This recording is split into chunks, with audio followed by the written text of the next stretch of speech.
Welcome to the Buried Dojo. Today we are performing a forensic analysis on one of the most misunderstood techniques in martial arts history. For decades, the crane kick has been dismissed as a cinematic gimmick, a stylized move designed for 1980s Hollywood rather than the dojo. But when we strip away the nostalgia and apply rigorous biomechanics, a different story emerges. We are going to redline this technique, pushing it to its mechanical limits to understand how it works. We will look at the kinetic energy equations, the principles of deception, and the concept of effective mass. This isn't just about a movie, it's about the sophisticated biomechanical architecture of an impossible kick. Let's start with the controversy. On screen, this stance presents a tactical paradox. To any trained fighter, what you see here looks like suicide. The critics are right about two things. First, standing tall on a flat foot creates a stationary target with zero mobility. Second, spreading the arms wide leaves the center of mass, the solar plexus and ribs, completely undefended. In a vacuum, this posture violates the core tenets of defense. It telegraphs the move and exposes the vitals. However, as we will see, this quote vulnerability is actually the mechanism of the trap. The lie isn't in the physics, it is in the presentation. The static base is not a mistake, it is the bait. To understand the mechanics, we must look at the lineage. This technique does not start in a California tournament. It traces back to the 16th century in Fujian province, China. Legend tells of a female martial artist named Feng Qinyang who developed the Baihuan, or white crane fist.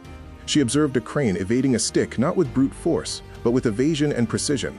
She realized the crane did not rely on physical muscle, but on relaxed internal power and circular deflection.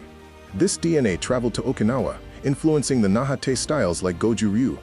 The cinematic crane kick is a stylized application of these ancient principles, using the Hakutsuru concepts of evasion and deception to lure an opponent into a devastating counterstrike. Now let's look under the hood. The crane is not a stance, it is a spring. Biomechanically, this utilizes the counter-movement jump, or CMJ. Notice the vector arrows on the diagram. Before the strike, there is a rapid dip. This action loads the tendons in the quadriceps and calves, storing elastic potential energy like a rubber band. This is Newton's third law in action. To generate the force required to launch the body upward, we must first drive force downward into the floor. The formula force of vertical ground reaction minus mass times gravity equals mass times acceleration dictates that our ground force must exceed gravity to create the explosion necessary for the kick. This isn't just standing on one leg, it is preloading a piston. Why the arms? In the film, it looks like bird mimicry. In physics, it is a counterweight system. Research on vertical jumps shows that an aggressive arm swing can increase jump height by up to 38%. By swinging the arms in that downward then upward arc shown in the diagram, the fighter increases the pressure exerted on the ground. This translates directly into higher vertical velocity, V sub y. Furthermore, extending the arms increases the moment of inertia, represented by the formula I equals the sum of mr squared. This helps stabilize the body rotationally just before the launch. It is not just theatrical, it is a method of generating lift and maintaining balance during a high-risk transition. This brings us to the core mechanic, the scissor action, or what biomechanists call the stepping stool effect. The crane kick is essentially a Nidan-Geri, a jumping front kick. As you see in the schematic, the non-kicking leg drives downward while in mid-air. This isn't just for style. Driving that leg down creates a reactive force that accelerates the kicking leg upward and forward. This is also known as Nidan-Geri, or a double kick principle. The first motion lifts the center of mass, and the mid-air switch transfers that momentum into the striking limb. Here we compare two distinct engines of destruction.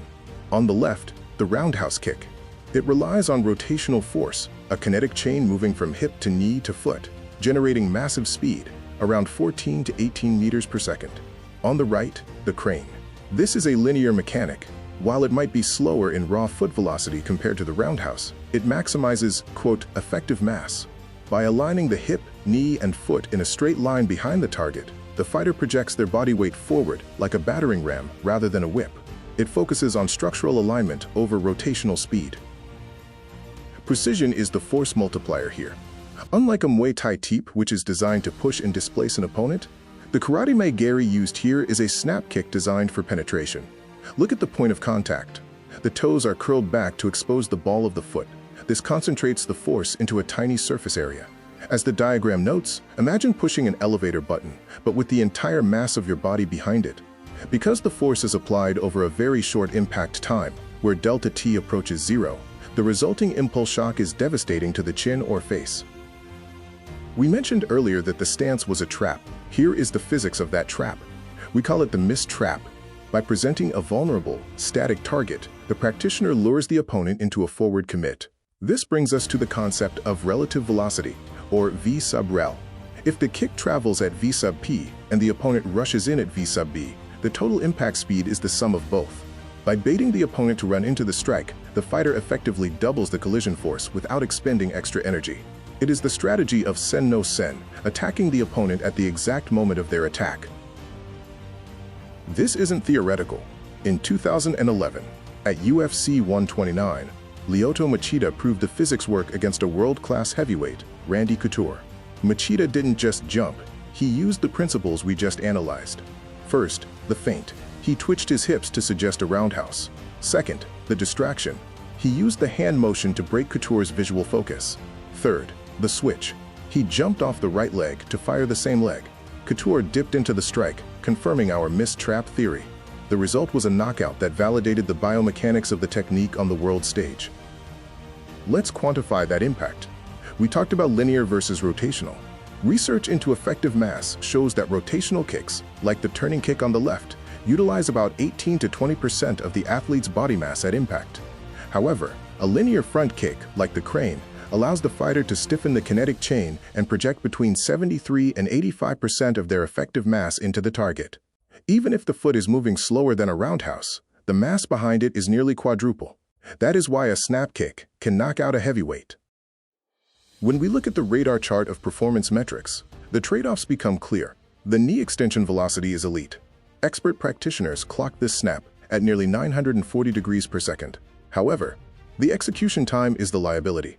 It takes between 1.0 and 1.5 seconds to set up and execute. In a fast exchange, this is an eternity.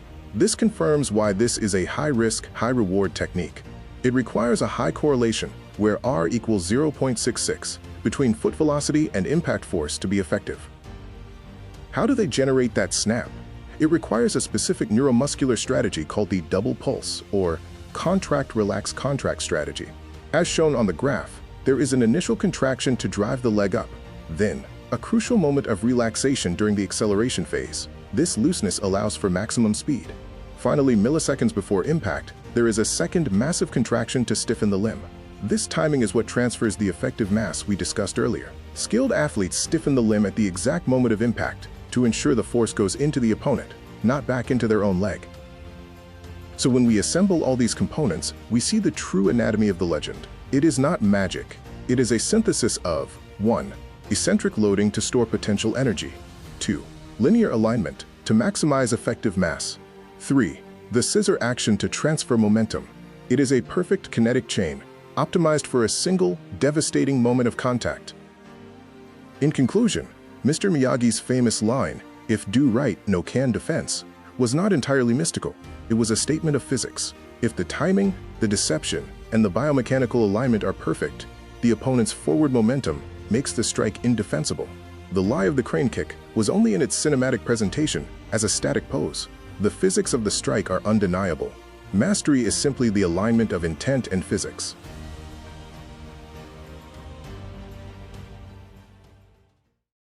Thanks for digging into the past with us today. If you enjoyed this analysis, help us keep the expedition going by hitting like and subscribe. For more lost history and strategic breakdowns, click the video on your screen now. Train hard, study history.